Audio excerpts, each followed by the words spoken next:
I am with Matthew Samples, Relationship Manager at I Am Property. and friend of Jordan. And that as well. Auction. What we're here to talk about today. What actually happens in a property auction? Yeah, so I mean, if you look at programs like Homes Under the Hammer, I think everybody's got a perception of what they believe auction to be. Just to sort of dispel any sort of perceptions, all of our auctions are actually held online now because it's a much more transparent and smooth process for buyers and sellers. Is auction one big con, and is it risky? Is it risky? So no, it's not risky in the slightest. I would actually argue it's less of a risk than actually going through private treaty. So I'll give you an example of that. So because our buyers, once they're successful on a property, have to pay that reservation fee to reserve the property, they're financially committed in actually purchasing the property. Whereas on the open market, a buyer can pull away before exchanging contracts. They do. Because it's not legally binding. Now that is definitely a system issue in the UK and something that they probably should look at. Yeah. But like I say, in my eyes, you're much less. It's much less risky to have somebody who's financially committed and paid a fee, because that gives you peace of mind that they're less likely to pull away from the property. So, what kind of properties would be ideal for auction? Is it just the ones that belong in a Netflix documentary?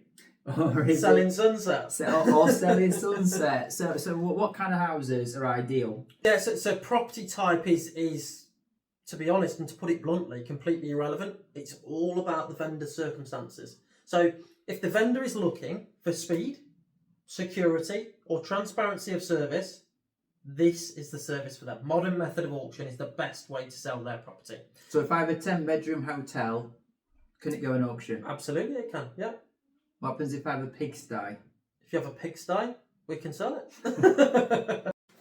Right, we've got a property lined up for auction. We love it. It's going to do well. What can we do to really have it flying? Sure. So with any property, even on the open market, it's about making the property look as appealing as possible. So make sure the rooms are clear. If you can obviously have a clearance if it's a vacant property beforehand, I think that always makes the rooms look bigger. It's auction, you can't afford to be complacent and just rely on the auction for everything. Preparation. No, exactly that, because at the end of the day, of course, we're pricing the property to be as attractive as possible, but you will always have competition. No matter where you are in the country, there will be similar type properties and you are competing against those. So making the property as appealing as possible, whether that's making sure that the lawns are well kept, making sure the rooms are clear, making sure that the property is as tidy as can possibly be, will always help the property sell. What about paint? Because obviously paint, like for me, kitchens, bathrooms, they're going to cost you thousands. Yeah. If you really want to get the best from it, what about decorating it? Do you think it's worth it? Yeah. Again, dependent on the pricing of the property. If the price is factored into somebody having to redecorate, whether that's just a lick of paint or whether it's a full redecoration job, the property will still fly. So don't feel the need to have to go over everything with a white coat or anything like that. It's all about making sure the property is as appealing as possible. It's clear, it's tidy, and it's well kept. What's it going to cost someone to sell?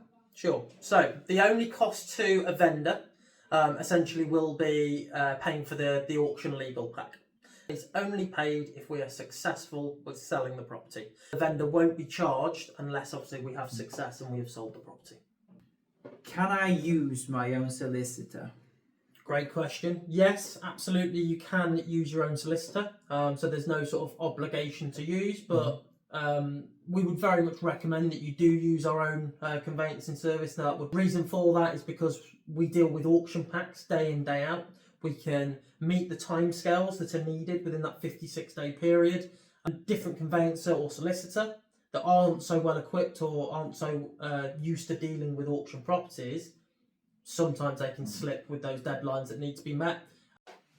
So then, Jordan, so you've been in control and in the hot seat for the majority of this interview. So we're going to roles reverse now. Thanks. And ask you some questions. Okay. First one would be, what was it that attracted you to working with I Am Property? Ooh, I like auction. I'll be honest with you. I think I was one of the first Newton Fallowells to really be on board with auctions. And I am going to take credit for it. But yeah, we do auctions as a firm back on the successes that I personally had. I think estate agents as a whole, we like to think we know everything, but not realise that markets change and needs change. So, like from a valuer's point of view, you'll know this, being an ex-estate agent straight away, the valuer always thinks that it's got to be the highest price and this, that and the other. But when you speak to customers, I have ever so many where sometimes price isn't the number one factor. It might be speed. Yeah. It could be a messy divorce, and literally they're living under the same roof and they just want to be done. There's nothing wrong with the house.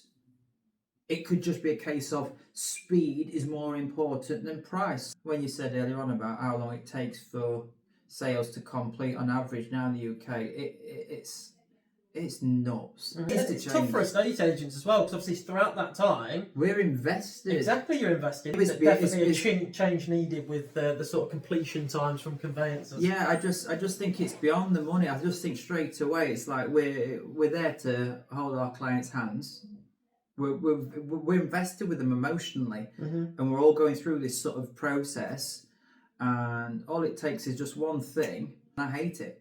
It's the worst part of the job, telling somebody, guess what, your buyer's pulled out for whatever reason. We've got to start that process again. I mean, to do that phone call, it's brutal. Yeah, absolutely, because obviously you're that point of contact that's in control of the sale throughout, but actually you haven't got that much control because the buyer can just pull out.